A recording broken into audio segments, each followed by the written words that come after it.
ازرا میں بھی ان کی اپنی زندگی کے بارے میں بہت زیادہ معلومات نہیں ملتی۔ صرف اس قدر پتہ چلتا ہے کہ جس وقت بخت نصر نے بیت المقدس پر حملہ کیا تو آپ علیہ السلام کم عمر تھے اور قید کر کے بابل لے جائے گئے تھے۔ پھر بابل کی قید سے دوبارہ بیت المقدس کی تعمیر تک آپ علیہ السلام بنی اسرائیل کے ساتھ ہی رہے۔ حافظ ابو القاسم بن عساکر آپ علیہ السلام کا نسب یوں بیان کیا گیا ہے: عزیر بن جروع بن عدیہ بن ایوب بن درزاد بن اری بن تکہ بن اسبو بن فخاس بن آزر بن ہارون بن عمران۔ ایک قول کے مطابق آپ علیہ السلام کے والد کا نام سروخہ تھا۔ قرآن کریم کی سورۃ بقرہ میں ارشاد باری تعالیٰ ہے: اور پھر اس شخص کو دیکھو جس کا گزر اس بستی پر ہوا جو چھت کے بل اوندھی پڑی تھی، وہ کہنے لگا اس کی موت کے بعد اللہ تعالیٰ اسے کس طرح زندہ کرے گا؟ تو اللہ تعالیٰ نے اسے مار دیا 100 سال کے لیے، پھر اسے اٹھایا، پوچھا بتاؤ کتنی مدت پڑے رہے ہو؟ کہنے لگا ایک دن یا دن کا کچھ حصہ۔ فرمایا تم پر 100 سال اسی حالت میں گزر چکے ہیں، اب ذرا اپنے کھانے اور پانی کو دیکھو، یہ خراب تو نہیں ہوئے، اور اپنے گدھے کو بھی دیکھو، ہم تمہیں لوگوں کے لیے ایک نشانی بنا دینا چاہتے ہیں۔ پھر دیکھو کہ ہڈیوں کے اس پنجر پر ہم کسی طرح گوشت پوست چڑھاتے ہیں۔ اس طرح جب حقیقت اس کے سامنے بالکل نمایاں ہو گئی تو اس نے کہا کہ میں جانتا ہوں کہ اللہ تعالیٰ ہر چیز پر قادر ہے۔ مصرفین فرماتے ہیں کہ اس آیت میں جس شخص کا ذکر ہے وہ حضرت عزیر علیہ السلام ہیں۔ حضرت علی، حضرت عبداللہ بن عباس اور حضرت عبداللہ بن سلام کا رجحان بھی اس جانب ہے کہ یہ واقعہ حضرت عزیر علیہ السلام سے متعلق ہے۔ مصرفین فرماتے ہیں کہ جب حضرت عزیر علیہ السلام کو بابل میں نصر بخت کی قید سے نجات ملی تو اللہ تعالیٰ نے انہیں حکم دیا کہ اب تم واپس بیت المقدس جاؤ، ہم اس کو دوبارہ آباد کریں گے اور ایک خوبصورت اور پر رونق شہر بنائیں گے۔ چنانچہ وہ وہاں جب پہنچے اور شہر کو تباہ و برباد اور کھنڈر پایا تو حیرت اور تعجب کے ساتھ بے اختیار ان کے منہ سے یہ نکلا اس مردہ بستی کو کیسے زندگی ملے گی؟ اللہ جل شانہ کو یہ بات پسند نہیں آئی۔ اس کے بعد ان کی موت کی نیند کا واقعہ پیش آیا۔ پھر جب وہ دوبارہ زندہ کیے گئے تو بیت المقدس ایک آباد اور پر رونق شہر تھا۔ حافظ ابن کثیر اسحاق بن بشر کے حوالے سے تحریر فرماتے ہیں کہ حضرت عزیر علیہ السلام بڑے دانا نیک انسان تھے۔ ایک دن اپنی زمین کی طرف نکلے، واپسی میں ایک ویران عمارت میں ٹھہر گئے۔ کیونکہ گرمی سخت تھی، آپ علیہ السلام اپنے گدھے سے اتر کر عمارت میں داخل ہوئے۔ آپ علیہ السلام کے ساتھ کھانے کے 2 ٹوکرے تھے، ایک ٹوکرے میں انجیر اور دوسرے میں انگور تھے۔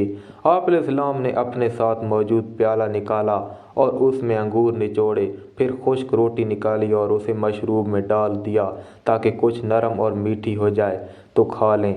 پھر آپ علیہ السلام تھوڑی دیر کے لیے لیٹ گئے۔ نظریں عمارت کی ویران چھت کی طرف اٹھی تھیں تو دیکھا کہ یہ عمارت اپنے عرصے پر کھڑی ہے اور اس کے رہنے والے مر کھپ چکے ہیں، جن کی بوسیدہ ہڈیاں بکھری پڑی ہیں۔ تو آپ علیہ السلام کی زبان سے بے ساختہ نکلا، اللہ کیسے ان کو موت کے بعد زندہ فرمائے گا؟ آپ علیہ السلام کو یہ شک نہیں تھا کہ اللہ تعالیٰ ان کو زندہ نہ فرمائے گا، بلکہ اس کے طریق و کیفیت پر تعجب کرتے ہوئے فرمایا تھا۔ پھر اللہ عز و جل نے حضرت جبرائیل علیہ السلام کو ان کے پاس بھیجا، جنہوں نے حضرت عزیر علیہ السلام کی روح قبض کر لی تھی، اور پھر 100 سال تک اللہ نے ان کو یوں ہی موت کی نیند سلائے رکھا۔ اس دوران بنی اسرائیل میں بہت سے واقعات و حادثات رونما ہوئے اور بیت المقدس پھر آباد ہو کر پر رونق شہر بن گیا۔ پھر اللہ تعالیٰ نے آپ علیہ السلام میں روح پھونک دی، آپ علیہ السلام زندہ ہو کر بیٹھ گئے۔ تو فرشتے نے پوچھا آپ علیہ السلام یہاں کتنی مدت سے رہے؟ جواب دیا 1 دن یا دن کا کچھ حصہ۔ دراصل آپ علیہ السلام دن کے شروع میں آرام فرما ہوئے تھے اور اس وقت غروب آفتاب کا وقت تھا۔ فرشتے نے کہا نہیں، بلکہ آپ علیہ السلام 100 برس تک اسی حالت میں رہے۔ آپ علیہ السلام اپنا کھانا پانی دیکھیے، اپنے کھانے پانی کو دیکھیے جو بدلا تک نہیں۔ جب حضرت عزیر علیہ السلام نے اپنے کھانے کی طرف نظر ڈالی تو انگور کا شیرہ اور خشک روٹی اپنی اسی حالت میں تھی، دونوں میں کوئی تغیر پیدا نہیں ہوا تھا۔ اسی طرح انجیر اور انگور بھی اسی طرح تروزہ تھے۔ پھر آپ علیہ السلام کے دل میں بتائی گئی مدت کے بارے میں انکار کا خیال پیدا ہوا تو فرشتے نے کہا آپ علیہ السلام میری بتائی ہوئی مدت کو بعید اور غلط سمجھ رہے ہیں، تو پھر ذرا اپنے گدھے کی طرف تو دیکھو۔ جب حضرت عزیر علیہ السلام نے گدھے کی طرف دیکھا تو حیران رہ گئے، کیونکہ اس کی ہڈیاں گل سڑ کر بوسیدہ ہو چکی تھیں۔ فرشتے نے ہڈیوں کو حکم دیا تو ہڈیاں ہر طرف سے اکٹھی ہو کر ایک جگہ جمع ہوئیں، پھر جڑ کر ڈھانچہ بن گئیں۔ حضرت عزیر علیہ السلام حیران ہو کر اللہ کی قدرت کا نظارہ دیکھ رہے تھے۔ پھر اس ڈھانچے پر رگیں چڑھ آئیں، پھٹے بنے گوشت چڑھا، پھر ان پر کھال اور بال آ گئے۔ پھر فرشتے نے اس میں پھونک ماری تو گدھا آسمان کی طرف اپنا سر اور کان اٹھائے آوازیں نکالتا کھڑا ہو گیا۔ جب حضرت عزیر علیہ السلام نے قدرت الہی کی یہ نشانیاں دیکھیں اور شہر کو پہلے سے زیادہ بارونق پایا تو بول اٹھے کہ میں یقین کرتا ہوں کہ اللہ ہر چیز پر قادر ہے۔ پھر آپ علیہ السلام اپنے گدھے پر سوار ہو کر اپنے محلے میں تشریف لائے تو لوگوں نے آپ علیہ السلام کو نہیں پہچانا۔ آپ علیہ السلام اپنا گھر بھی بھول چکے تھے۔ ڈھونڈتے ڈھونڈتے اپنے گھر پہنچے تو وہاں ایک نابینا اور اپاہج بڑھیا کو بیٹھے پایا، جس کی عمر تقریباً 120 سال تھی۔ وہ وہاں کے رہائشیوں کی والدہ تھیں۔ جس وقت آپ علیہ السلام گھر سے نکلے تھے اس وقت وہ 20 سال کی نوجوان لڑکی تھی اور آپ علیہ السلام سے خوب اچھی طرح واقف تھی۔ حضرت عزیر علیہ السلام نے اس بڑھیا سے پوچھا کیا یہ عزیر کا گھر ہے؟ تو بڑھیا نے حیران ہو کر کہا جی ہاں۔ پھر بڑھیا کی آنکھوں سے آنسو جاری ہو گئے اور بولی میں نے ایک عرصہ سے کسی کے منہ سے عزیر علیہ السلام کا ذکر نہیں سنا، اب تو لوگ بھی ان کو بھول چکے ہیں۔ اس پر حضرت عزیر علیہ السلام نے فرمایا میں ہی عزیر ہوں، اللہ نے مجھے 100 سال تک موت کی نیند سلا دیا تھا اور مجھے اب اٹھایا ہے۔ بڑھیا نے کہا سبحان اللہ، بے شک عزیر کو ہم سے بچھڑے 100 سال ہو چکے ہیں اور کسی سے ان کے متعلق ہم نے کچھ نہیں سنا، لیکن آپ علیہ السلام کیسے عزیر ہو سکتے ہیں؟ عزیر علیہ السلام تو مستجاب الدعوات تھے۔ وہ جس مریض یا مصیبت زدہ کے لیے دعا کرتے وہ فوراً ٹھیک ہو جاتا تھا۔ لہٰذا اگر آپ علیہ السلام دعا کریں کہ اللہ مجھے بصارت لوٹا دے تو میں آپ علیہ السلام کو دیکھ کر بتاؤں گی کہ آپ علیہ السلام عزیر ہیں یا نہیں۔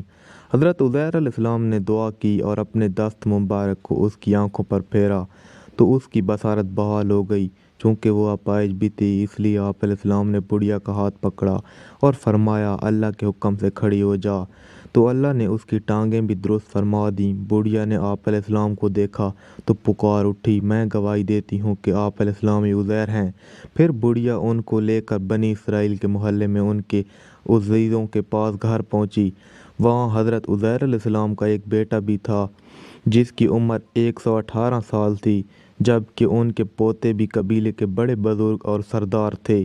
بڑھیا نے ان سب کو آواز دی اور بولی یہ عزیر علیہ السلام ہیں، اللہ نے ان کو 100 سال کے لیے موت کی نیند سلا دیا تھا، یہ اب اللہ کے حکم سے اٹھے ہیں اور تم سے ملنے آئے ہیں۔ لوگوں نے پہلے تو یقین نہیں کیا، لیکن جب اس نے اپنی بینائی آنے اور ہاتھ پاؤں ٹھیک ہونے کے بارے میں بتایا تو سب حیران رہ گئے۔ ان کے بیٹے نے کہا میرے والد کے دونوں شانوں کے درمیان ایک سیاہ نشان تھا۔ آپ علیہ السلام نے اپنے شانوں کو کھولا تو وہ نشان موجود تھا۔ پھر بنی اسرائیل نے کہا ہمارے اندر کوئی تورات کا حافظ نہیں تھا سوائے حضرت عزیر علیہ السلام کے، اور بخت نصر نے تورات کے سارے نسخے جلا دیے تھے، لہٰذا آپ علیہ السلام ہمارے لیے تورات کو لکھ کر دکھائیے۔ حضرت عزیر علیہ السلام کے والد نے بخت نصر کے ایام میں تورات کے ایک اصل نسخے کو دفن کر دیا تھا اور آپ علیہ السلام کے علاوہ کسی کو اس جگہ کا علم نہیں تھا۔ چنانچہ حضرت عزیر علیہ السلام ان کو لے کر اس جگہ پہنچے اور گھڑا کھود کر تورات نکالی، جس کے اوراق بہت بوسیدہ ہو چکے تھے اور لکھائی بھی مٹ چکی تھی۔ پھر آپ علیہ السلام سب کو لے کر ایک درخت کے سائے میں تشریف فرما ہوئے۔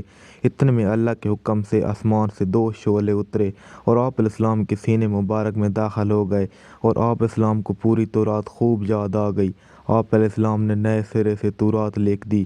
آپ علیہ السلام نے نئے سرے سے تورات لکھ کر بنی اسرائیل کے حوالے کر دی۔ ایک تو آپ علیہ السلام نے تورات لکھی اور دوسرے آپ علیہ السلام کے ساتھ 2 شعلوں والا معاہدہ پیش آیا، جس کی وجہ سے بنی اسرائیل انہیں اللہ کا بیٹا کہنے لگے۔